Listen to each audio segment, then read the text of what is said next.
Pod Squad, and welcome to my first video podcast.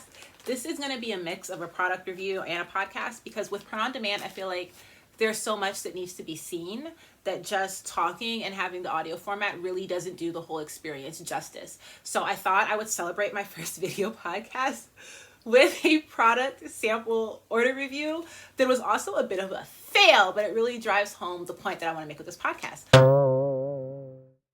Avoid these 4 mistakes with your print-on-demand product-based business. So today, the 4 mistakes we're going to talk about can be easily solved by using one easy solution. But before we get there, we're going to talk about what are these 4 mistakes. So these 4 mistakes are poor print quality, low print resolution, poor brand placement, and wonky sizing. Is wonky sizing the best way to put it? No, I couldn't think of a better word. So let's get into it. So when I started my product-based business in 2001, I started with a design that I licensed, and I didn't know anything about DPI. I didn't know anything about high res. I literally went in knowing nothing. I think I watched a YouTube video about like how to use this website for print on demand, and I was just totally winging it. But with that experience, I actually learned a lot of valuable lessons that helped me really make my brand and my experience successful. So we're going to get into these, and I'm going to show you some samples, and I'm going to show you literally like these 4 things in action, right, with these samples. So if you're listening today, this of course is available as an audio podcast in the podcast app, but if you have a moment to hop over YouTube, this segment is significantly more valuable in its video format. So please go to my YouTube channel and join. So, or follow, subscribe, all those things, whatever you do on YouTube, just click it so you remember that I'm here. So anyway, let's get into it. So product quality. All manufacturers are not created equal. All of them have their strength, all of them have their weaknesses, and you kind of learn as you go which manufacturers you want to use for which products. For me, I prefer to use US-based manufacturers because the shipping turnaround is a lot faster. And then also, I'm not that kind of person, but I am. But I'm like, if I need to run up on you and drive to your warehouse, I can. Because you're just down the coast. So for me, one of my favorite manufacturers, I'm not crazy, I promise. One of my favorite manufacturers is MWW On Demand. If you've seen my product reviews on YouTube, or if you're going to follow and continue to see more, you're going to hear a lot of MWW because I use them a lot. When you're looking at product quality, you want to ask yourself, does the product do what it's supposed to do? And can it hold up while it's doing what it's supposed to do? So one of my favorite manufacturers, MWW On Demand, I've been using them since 2001. I order my backpacks from them because I love all the features that they have, like the little front pocket. This is not a product review, but it's going to accidentally become one. The little side pocket. I like the padded straps. I like the laptop piece inside, and I like the hello, my name is, right? So in terms of quality, to me, this is a high quality backpack. And I can also say this, having used the backpacks for years, I have one that's my teacher bag that I have used since 2001, and it is still stayed together. So you want to look at product quality. You want to assess quality by ordering product samples. That means once you design your product, I want to say before you even press publish, guys, you need to order your own sample. It needs to come to you so you can touch it, feel it, play it with it, zip it. That sounded really interesting for a minute. But you do want to do all those things, right? So that you can make sure the quality is there. Because what you don't want to do is release a product into the world and they get it and they're like, yo, this sucked. I used it once and the straps broke. So the best way to know that it doesn't suck is to order it and use it yourself. The next thing you want to look at is print resolution.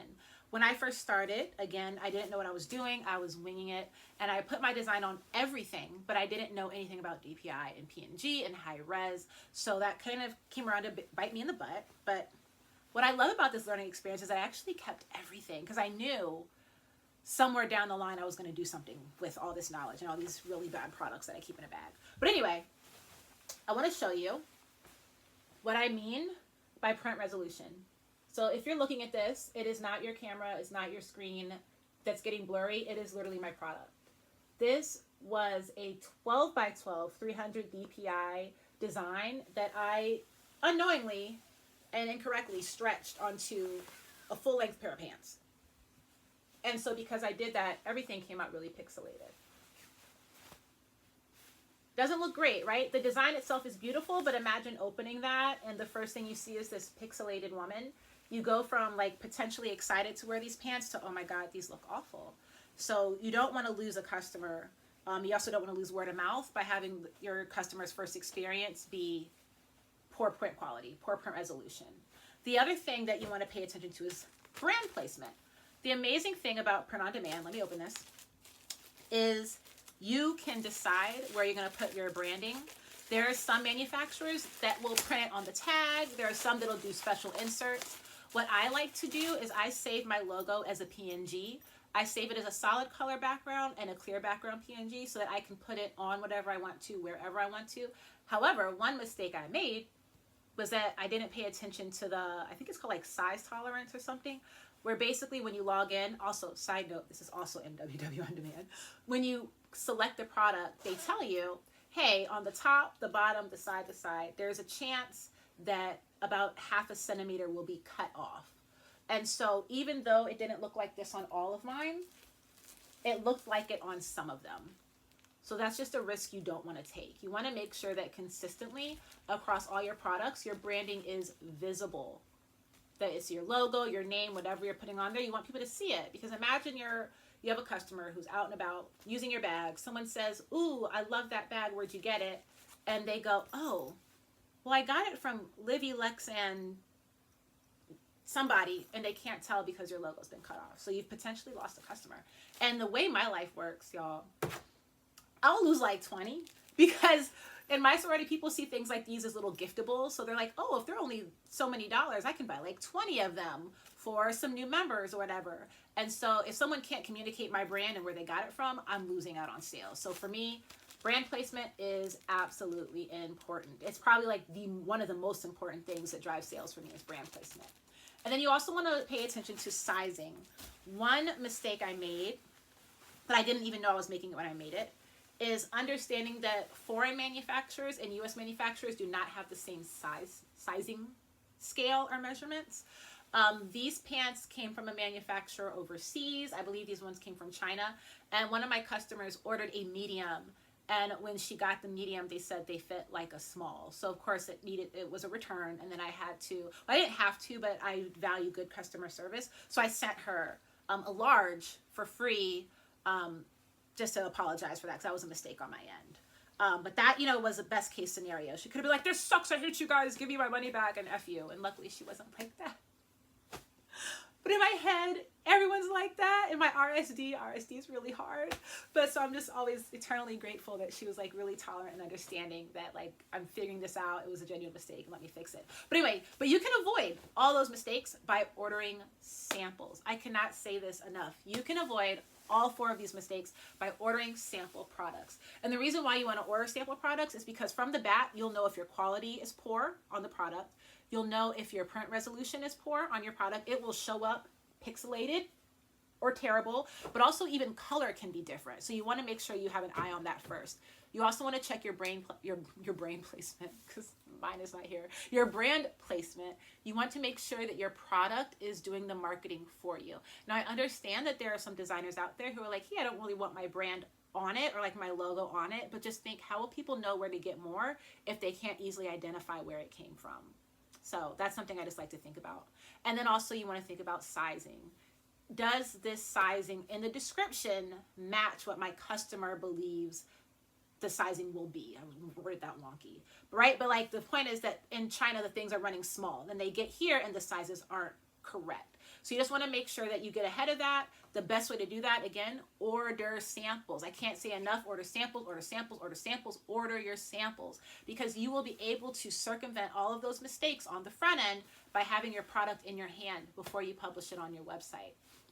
I will say with my own experience, I've been very lucky to, one, just work with great manufacturers. Across Printify as a whole, I have never had a product that I had to return because the quality was bad. I never had a product I needed to return because of the sizing. I never had to return anything due to brand placement, just because I've learned to kind of make my brand placement more obvious. And then print resolution, Printify does have kind of like a warning where it'll tell you when your resolution is getting, worse or like close to not good. And it's color coded. It'll be like green if it's great, yellow if you're pushing it, red if it's like, yo, dude, shrink that.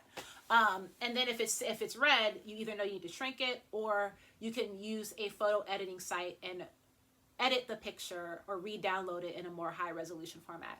If you didn't do the design yourself, you just reach out to your person and say, hey, this design was great, but can you please make it in an X, Y, and Z format so I can apply it to X, Y, and Z? And 9 times out of 10, they will gladly do that for you. So all that to say, you want to avoid those mistakes, because what you don't want to do is accidentally lose a sale or lose word of mouth or lose customer loyalty, because what people are receiving isn't what people bought based on your advertisement or your mock-ups or your product description on your site. So if you're listening to this in the Audible, I'm not on Audible. I wish. I'm manifesting. One day I will be on Audible. But if you're listening to this in audio format, hop on over to the YouTube, because I'm showing you as I'm speaking. I'm holding up these samples so you can see what I mean in terms of quality. So you can see what I mean in terms of print resolution. So you can see what I mean in terms of brand sizement. Y'all, it's been a day. But sizing wise, I really can't show you yet, but I can later. I can make that promise later. Because all the pants that I have are all from the same manufacturer in China. So I don't have a US based comparison to show you how a small isn't a small across the board, or how medium is different across the board. But again, you can solve all these problems by ordering product samples, and it will save you a lot of time and energy on the back end, but it will also bring more people your way. So thanks for tuning in. I hope this was helpful. And thanks for joining my first video podcast. Guys, this is my first one. So I'm working on it. You see I have my beautiful setup. Thanks for everyone who voted for my backdrop color. I obviously went with blue. People that said yellow, I promise you it did not look as good in theory as it did in our brains or in person. It was not good. But anyway, so thanks for joining, and I can't wait to see you guys next episode. All right, bye.